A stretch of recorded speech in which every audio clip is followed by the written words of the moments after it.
So today we are doing our second public accountability press briefing by the PS for Interior and National Administration. The CS Professor Kindiki is accompanied by senior officials within the ministry. As you are all aware, the ministry has 3 state departments. There is a State Department for Internal Security and National Administration, the State Department for Correctional Services, and the State Department for Immigration and Citizen Services. Welcome, Waziri. Thank you, PS Dr. Raymond Omolo. I thought you would introduce the senior officers here, but I can do it on your behalf. Of course, you know Raymond is our PS for Internal Security and National Administration. Then we have Professor Bitok, the PS for Immigration and Citizen Services. At the moment, we are waiting for a deployment for us, a PS for Correctional Services due to the changes that were done in government about a week ago. But I also have service commanders here with me, the Deputy Inspector General of the Kenya Police Service, Douglas Kanja, the Commissioner General of Kenya Prisons Service, retired Brigadier John Warioba, and we have other senior officers. I've seen the Principal Administrative Secretary, Njega, and the Principal Administrative Secretary for the National Police Service, who is also the Accounting Officer, Banis Sialal.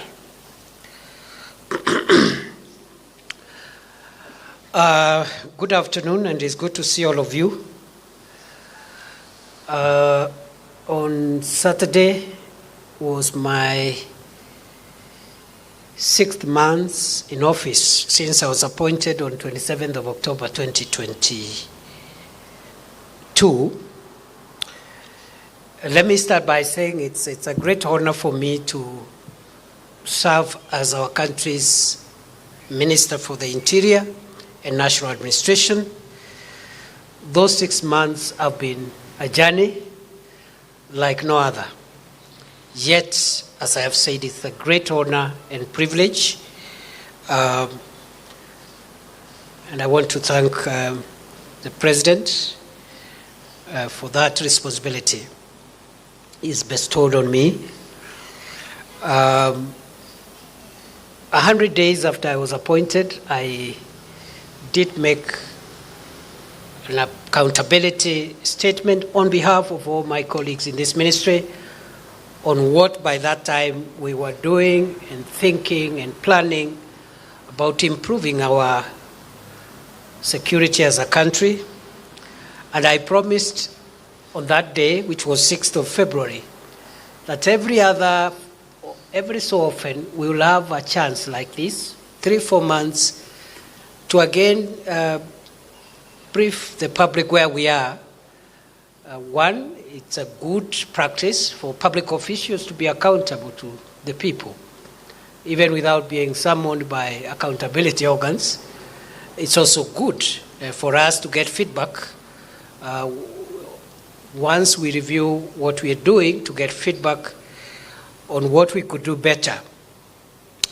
So this is our second public accountability statement as Ministry of Interior and National Administration, representing all the state departments and the semi-autonomous government agencies under the ministry.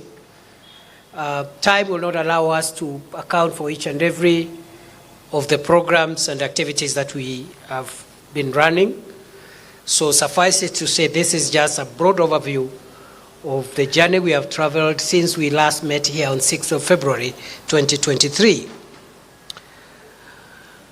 What have been our achievements, if you ask us? Number one, during the period under review, we have completed an assessment of our country's key national security threats. We've been able to scan and map and prioritize the priorities we have if we have to move Kenya to the league of safe countries in the world, because that is our target. We want to make Kenya safe. And for that to happen, there are things that must be done, including reducing the incidents of crime, but also building public trust and confidence in the organs of national security as we go along. So we thought between February and now, we thought it's important for us to look at the risks and threats that we continue to face as a country and give them priority.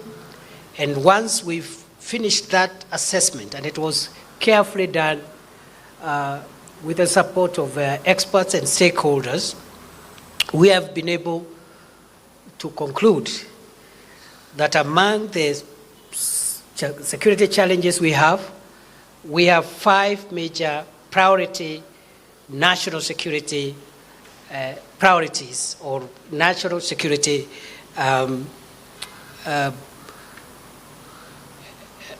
issues that we would like the people of Kenya to know what we have been doing about in the last 3 months.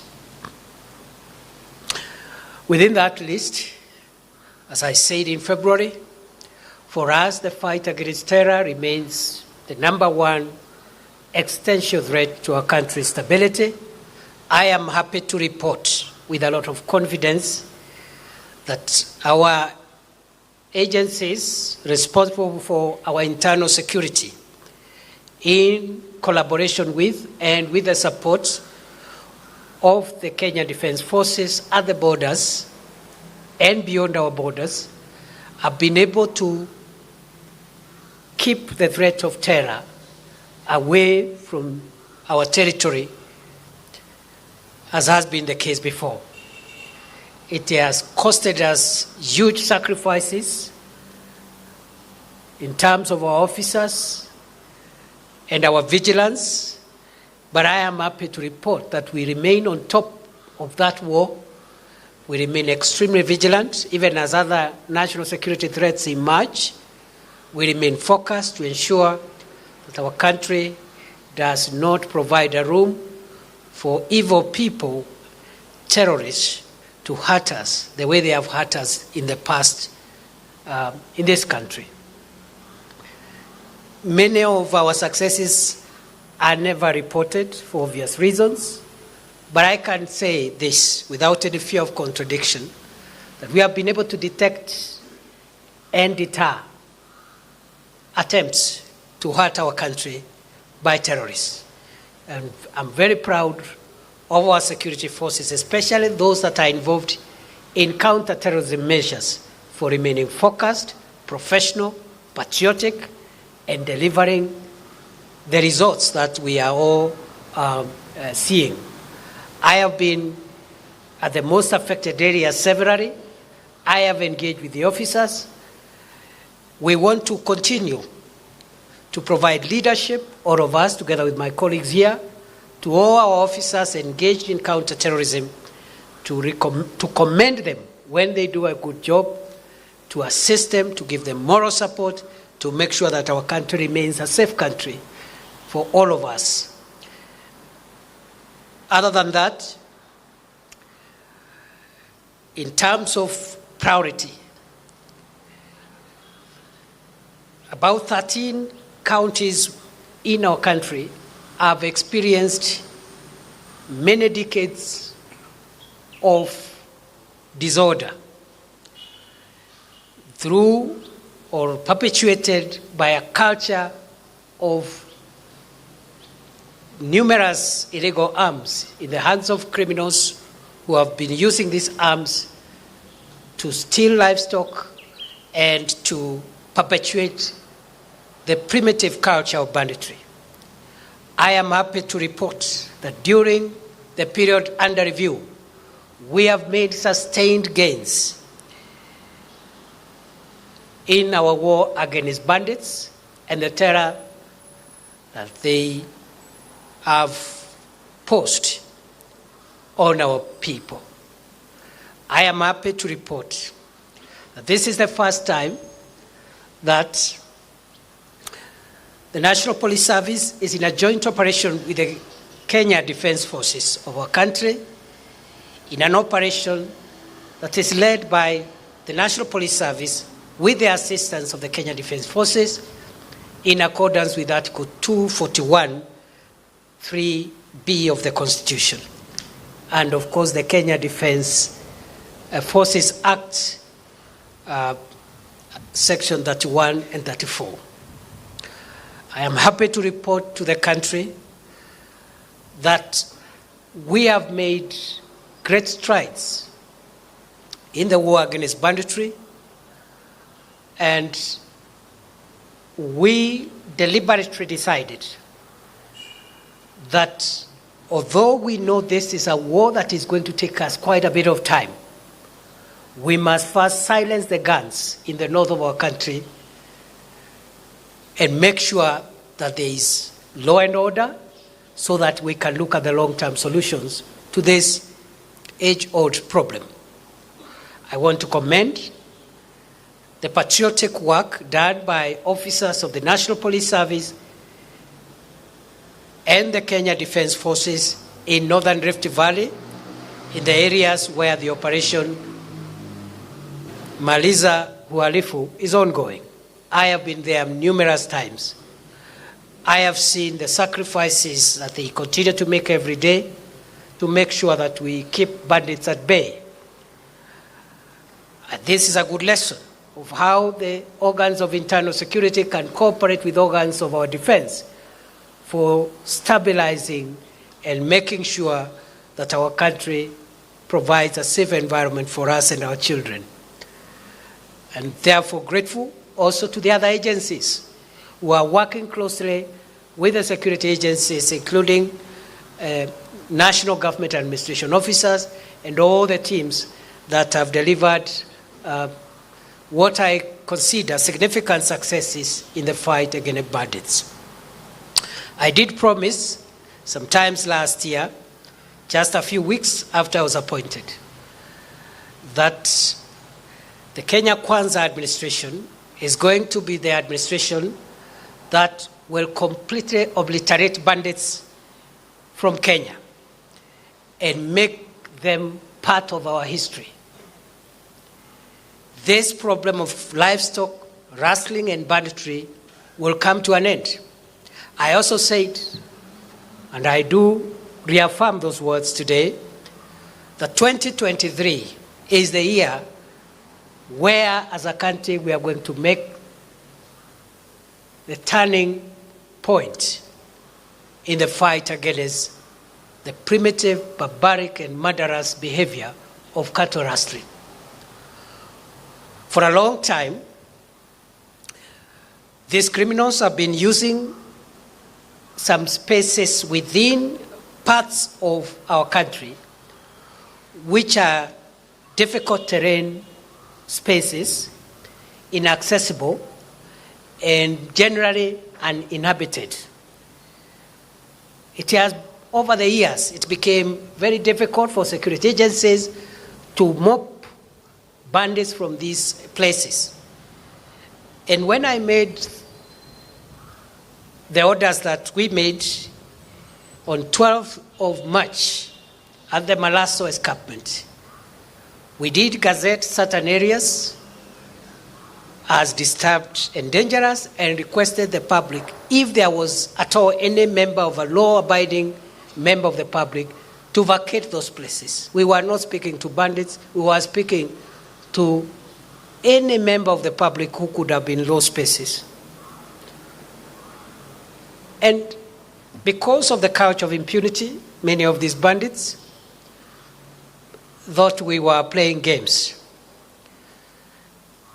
And some of members of the public whom we suspect could have been family members of these criminals heeded the 24-hour notice and and therefore we did promise that any Kenyan who was legitimately affected as a result of the movement will be resettled. And therefore, in our next phase, we're going to look at if any genuine cases of displacement were caused.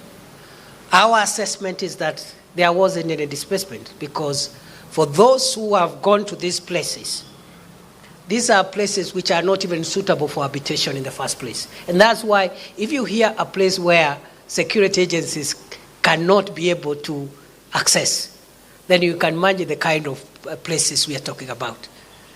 Some are forests, like Mukogodo Forest in Laikipia. What would someone be doing living in a government forest? Others are dangerous gorges and hills. The Harambee Hills in Baringo, the Tandare Valley, the Silale Gorges in Tiaty. Other dangerous escarpments, like the Malaso escarpment. You just need to go and see, the kind of terrain we are talking about. All these places, I am a proud Kenyan today to report that we have flushed out our criminals from all the areas that we gazetted as disturbed and dangerous. Some of the criminals escaped into the general population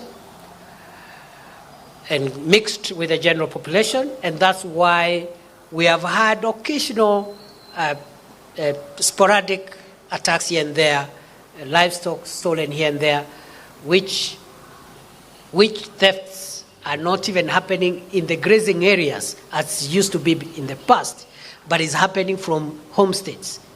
And we all know that police officers, law enforcement officers cannot be in every homestead. But I also want to report that whenever there have been attacks, we have made significant strides in recovery of stolen livestock. 2 weeks ago, I was in Laikipia North to celebrate our officers there who were able to recover within 12 hours a whole, about 76 heads of cattle which had been stolen in that part with no casualties, and on the side of our officers. And we have had many other instances of recovered livestock. We still have a number of livestock which have been stolen during the period under review, which we are still tracking, because what the criminals do is when the livestock is stolen, they divide it into small numbers and scatter in different directions. But we are tracking them. I've been to Samburu, I think 8 days ago or thereabout, and there was an incident there, and we have recovered a significant portion of the herd which was stolen there of goat and sheep. So generally, we are on top of things. Going forward, we will dominate the spaces that I have said. We have completely flushed out bandits from them. We will make sure they will never access those areas ever again, whether there is drought or not, because sometimes they venture into those places in the pretext that that's the only place they can get pasture. We will deal with the problem of pasture differently, but we will never again allow any criminal to access those places. In fact, the government has decided to turn these places into facilities for presence, training, and operations of our organs of national security, both the police, the military, but also other security agencies. Because it's only by dominating the hideouts for bandits that you are able to stifle them from the lifeblood which has sustained the activity for so many decades. We are also upscaling our disarmament program. We have recovered slightly under 200 firearms from the North Rift. But we believe there are thousands of illegal firearms in that region. And we have restrained ourselves from forceful disarmament for a while, for strategic reasons. But I want to make it clear that any person in Kenya holding an illegal firearm must surrender that firearm to government voluntarily, or we shall recover it by use of force. No excuse will be given whatsoever, including that those firearms are used for grazing livestock. You don't need a firearm to graze livestock, you need a stick, a huntsman stick to graze livestock. Therefore, all people who have firearms which are not lawful must surrender them voluntarily, or we will get them by force. And we will get them. I want to commend particularly Samburu County. It is leading in the number of recovered illegal arms. And I want to congratulate the officers there and the leaders for supporting this government effort. But even the places where we have not recorded much surrender will acquire those weapons. It's just a matter of time. We will venture going forward to long-term solutions to northern Kenya and northern Rift Valley, because the permanent solution is to provide water points for animals to avoid unnecessary migration. But we are also going to open up the north of our country with infrastructure development and social amenities, roads, hospitals, water projects. And it's no longer a development issue, it's a security issue. So already a master plan for that region has been concluded, and we'll roll it out. It's going to take a bit of time, but we are going to mobilize resources from within and without government to transform the north of our country once and for all. I have said before when I appeared before Parliament, the future economic stability of this country lies in us securitizing large tracts of our country that remain unsafe, and therefore they cannot attract local and foreign investments. And many of our people, the huge number of our population, is struggling in a very small space of our country, yet we have a huge country which remains with untapped potential because of insecurity. So we are going to roll out in our next public accountability statement, we will say the initial steps. Some of them we have started taking already. In this regard, we will utilize the labor, expertise, and equipments of our security agencies, including the National Youth Service, to reconstruct our country and to provide for livelihood support and resilience for our communities in the northern part of our country as part of making sure the place remains safe and secure for local and foreign investments. That's where we are.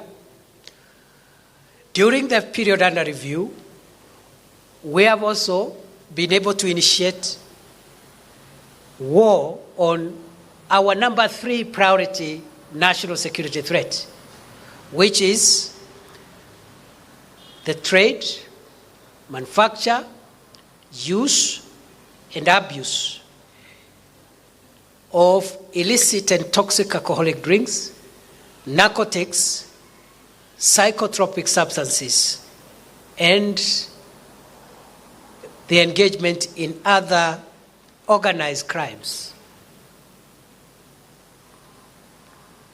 We have already done 2 regional forums. We will continue with other forums in Upper Eastern, at the coast, in Western, in Nyanza, every part of our country. The problem of toxic alcoholic drinks that are being manufactured and sold to our young people with detrimental consequences looks like a social problem. It's not a social problem. It's a very serious national security problem. And if we are not careful, when all the adults today are gone from this country, we will not have a country to hand over to the next generation. And therefore, those who are engaged in the manufacture, sale, distribution of toxic and chemical-laced dangerous drinks, drugs of all types, your time in business in Kenya is over. We will fight with you with the same energy, clarity, focus, and make sure that we get you out of our country and you either look for something else to do, or we will get you something else to do, whatever that is. So again, that is something we've just initiated, and therefore maybe in the next accountability statement I'll be reporting progress, because we must win that war.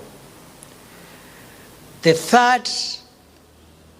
fourth major national security matter in our assessment is the rise in violent extremism in several fronts. Number one, religious extremism. And I think the Shakahola example will just illustrate best that we have a problem in this country which we regard as a religious problem, a social issue, but it's not. It's an existential threat to our country. We are still in Shakahola, and I am afraid we have more mass graves in Shakahola which are not opened. We'll start opening those graves on Monday, once the current phase of postmortems of the last cohort of bodies is concluded at the end of the week. We are also going to take new measures which are announced from that space, which has almost become my second office. Next week, I'll be back there. But the kind of damage Shakahola has done on Kenya, if we do not remedy and deal with this problem head on, this is the kind of threat that can hurt the country in the scale and manner in which some countries have been hurt. Our good neighbor Rwanda is an example of what happened in that country because of ethnic fundamentalism. Now that is religious extremism. We are also witnessing cultural extremism, mainly in central Kenya and parts of Upper Eastern. In Upper Eastern, the cultural extremism,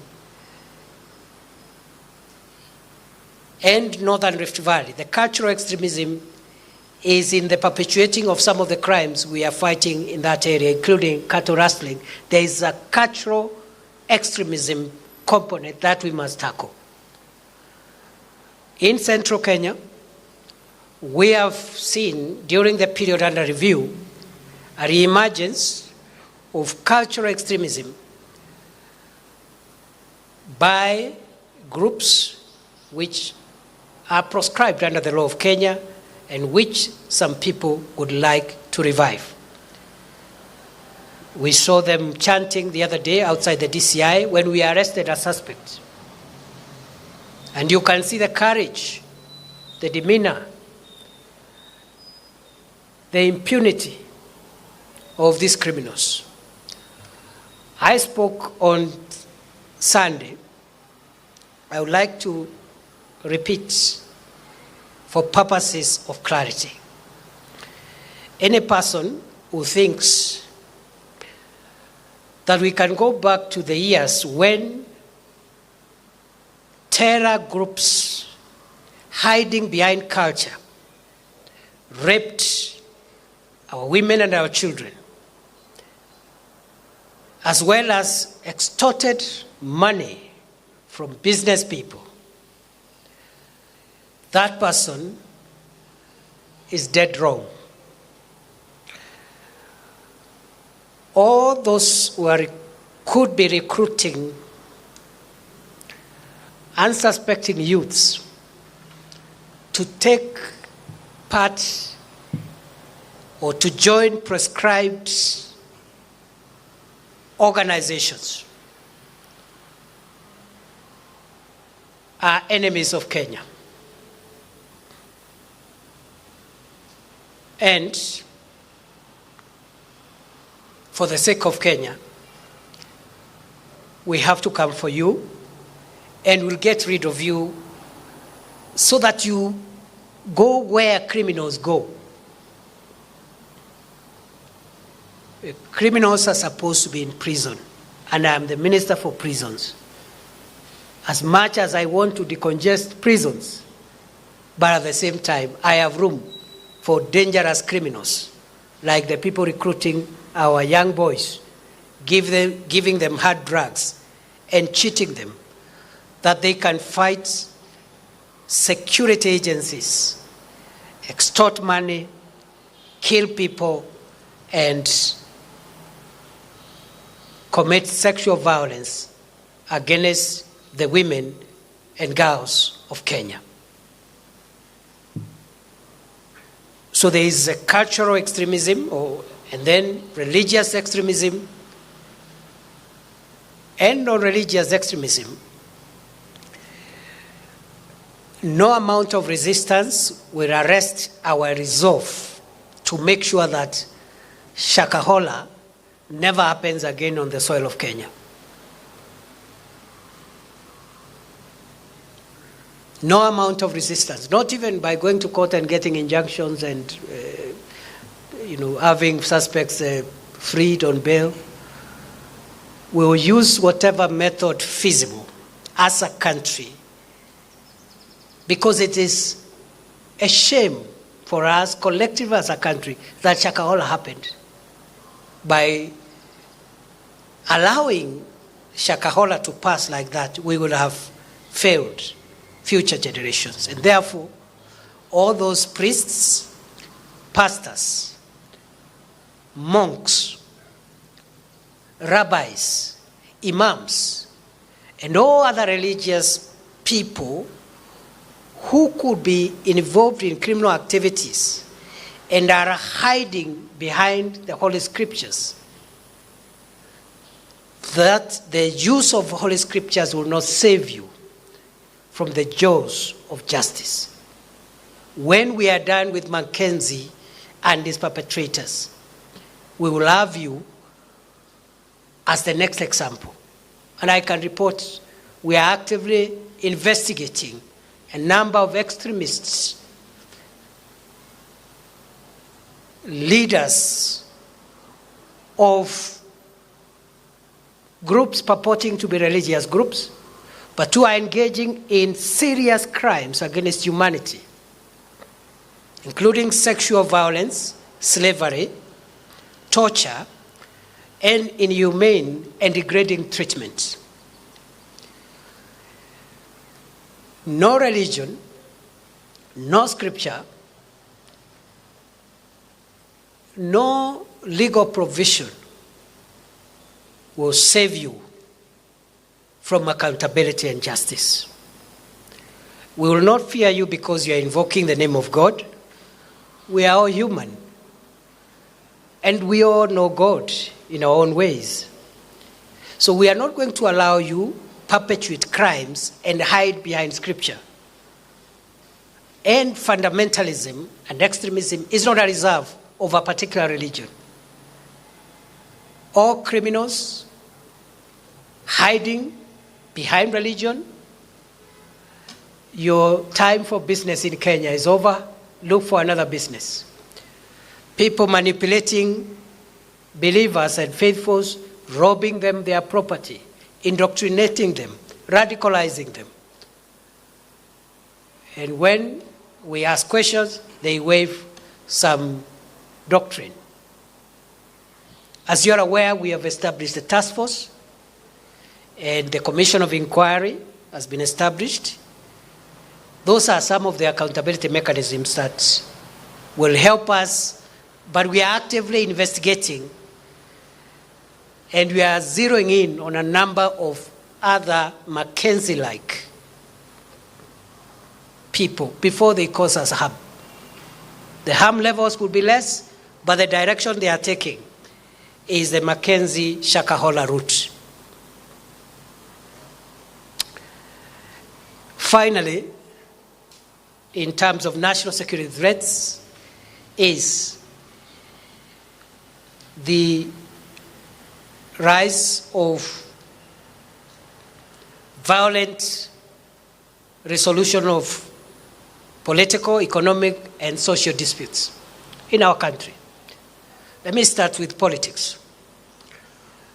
In recent months, although it has been a problem for a long time, politicians who have political grievances want to incite the public and use the constitutional provisions that are so clear and unambiguous. They use those provisions in a warped manner to imply that the fundamental rights and freedoms include the right to kill, torture, and loot people's property. I have said before, we are aware as government that we have a constitution, a very, very solid constitution, especially on the Bill of Rights.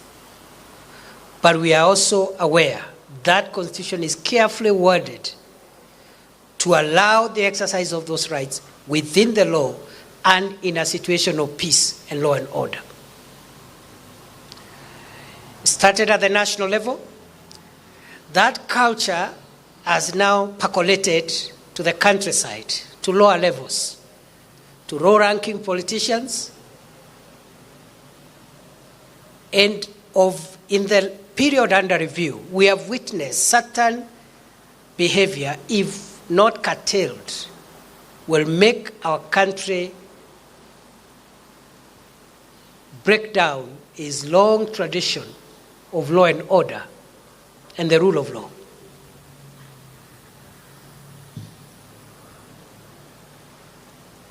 Last month, people, citizens, who had what I consider very genuine grievances against security agencies, decided they would storm the Wajir police station and try to overrun it, simply because they are aggrieved. And as I have said, I think the complaints were justified. Last week, citizens who, in my view, appear to have some grievances which appear genuine, Kericho and Bomet, what are they doing?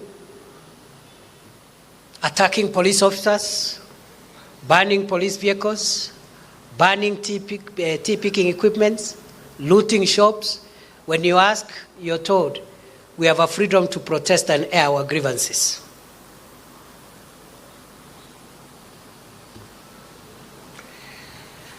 I have just returned from Isebania, where over the weekend, last weekend,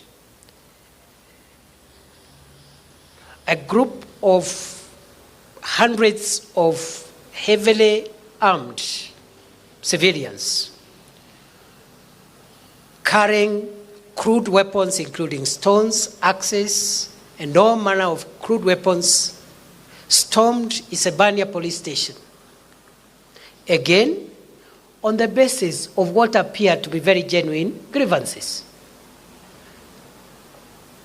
Highly organized, highly facilitated group of civilians and citizens attacked a police station, attempted to overrun the police station, attempted to break into the armory and steal firearms, attempted to free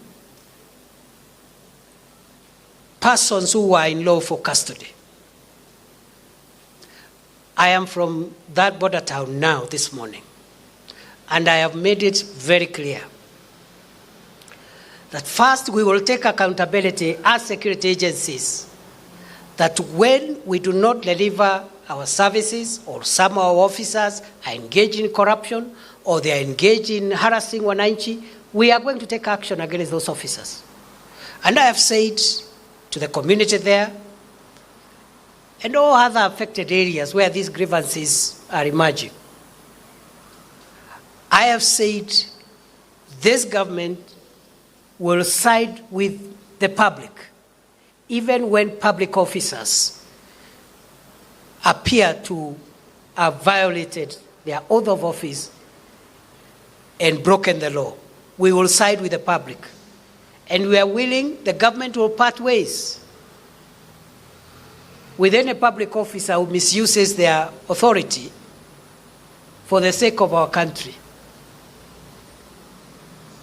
And going forward, it will not be enough to transfer public officers whose conduct has clearly gone outside the services they are going to provide, and the public confidence has been lost, because transferring such an officer is transferring a problem from one place in this country to another place in this country. So we'll find ways of dealing with that. But I have made it very clear today, and I repeat here, it doesn't matter the nature of the grievances we may have.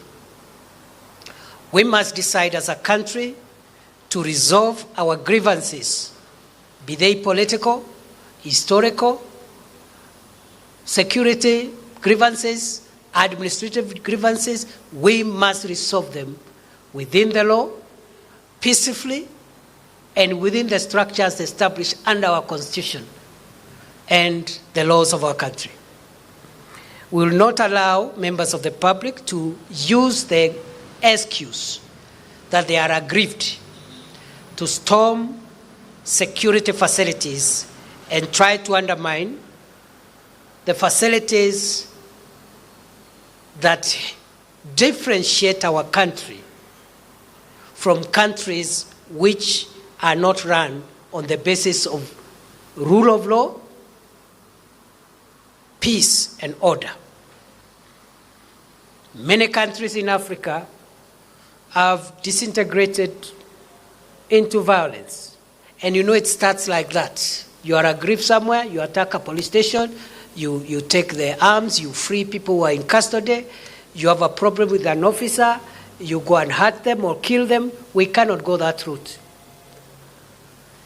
Any member of the public who tries to access or violate the integrity of a protected area or a security facility will be dealt with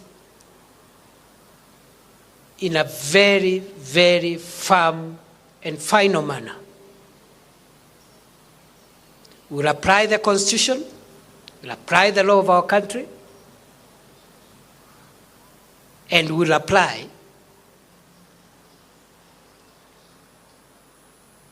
common sense. That behavior must stop. If you cannot listen to you, call the DIG. If the DIG can't listen to you, look for the minister. If the minister doesn't listen to you, look for the deputy president, look for the president. Look, let's find ways of having government attend to our problems. Please, fellow Kenyans, nobody in their right mind should think of trying to forcibly enter a protected area because it is against the Constitution of our country, and we will not tolerate that behavior.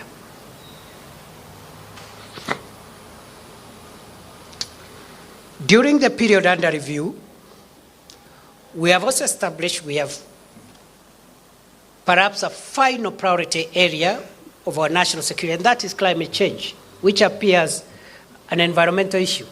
But many of the problems we are grappling with security-wise, including banditry, are as a result of conflicts and irregular movements of people from habitual places of residence, and this is because of the climate change. So we are mainstreaming climate change into our national security priorities. Having said that, allow me to say this in a few minutes, and then I finish.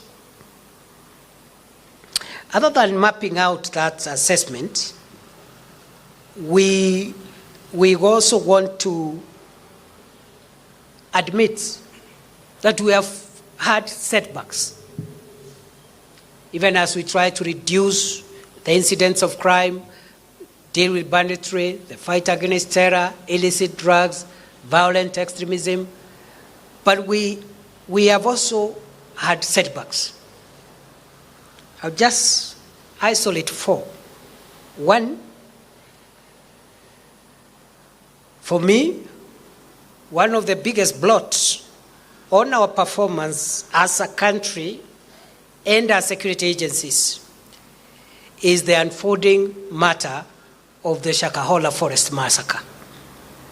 For many years to come, I don't think we'll ever escape the blame, and I don't think we'll get the right words to explain how Shakahola happened, and especially how it happened in the manner in which it is unfolding.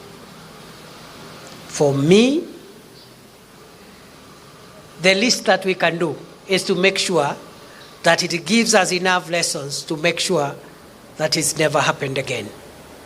Setback number 2.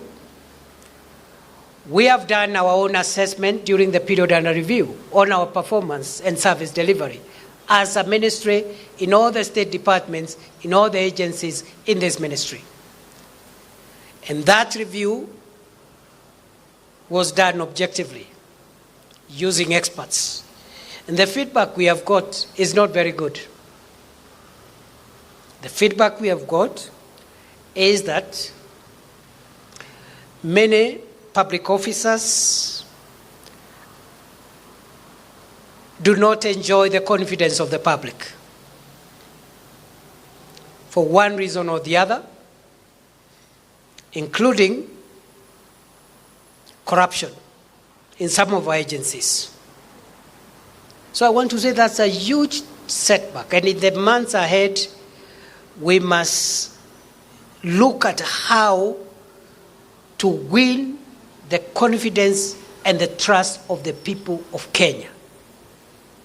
All our agencies, all our 3 state departments, we are not doing very well in terms of confidence levels in our service delivery.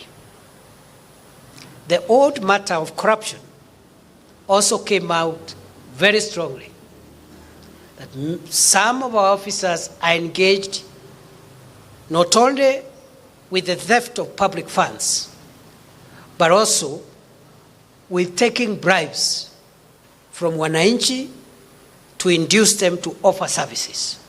Again, all the agencies, all the state departments are implicated. And I don't think it is too much to ask.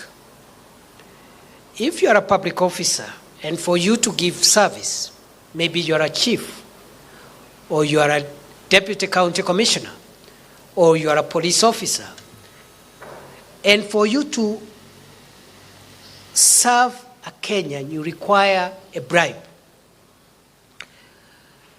Please look for something else to do.